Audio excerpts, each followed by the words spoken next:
ka-foodie, ayan po, meron po tayong, ayan, chicken fillet.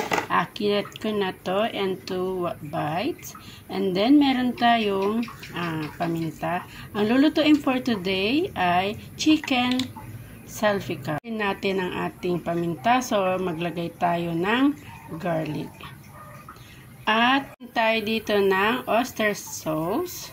Ang ating Worcestershire sauce. Ang hirap bigkasin. Ayan. So, ayan, ibabad lang natin siya ng 10 to 15 minutes. Ayan, mag-add pa tayo ng kaunti. Shake muna natin ng Worcestershire sauce. Ayan ng chili flakes. Depende po sa inyo kung type niyo pong maglagay ng chili flakes. Ayan. Natin to ng 10 to 15 minutes. Ayan.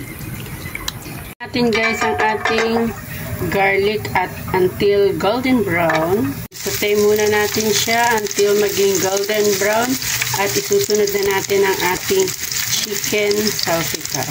Ito ay pwede na nating tanggalin. Yan, at ilagay na natin ang ating marinate na breast chicken. Yung sakto-sakto lamang po.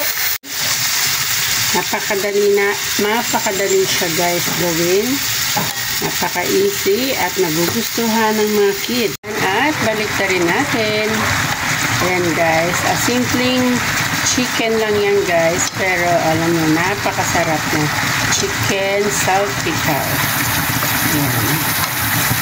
Ayan muna natin ito yung kabilang side for 12 minutes. Ayan. Tayo ng water.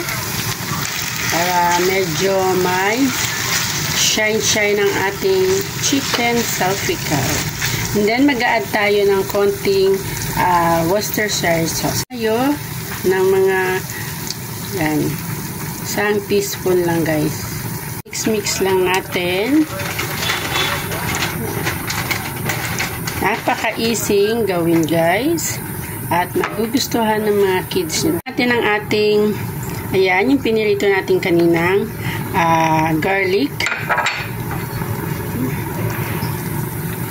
Wow. Guys, ng konting paprika. Ayan. Guys, at nakaluto na tayo ng chicken salpicao. Maraming salamat po sa panonood nyo sa aking video. At magandang buhay. Ayan guys, kapag sinerve ito sa inyong mga kids, tsak na magugustuhan po nila ang chicken salpicao. So, ayan guys, ready to eat na po tayo.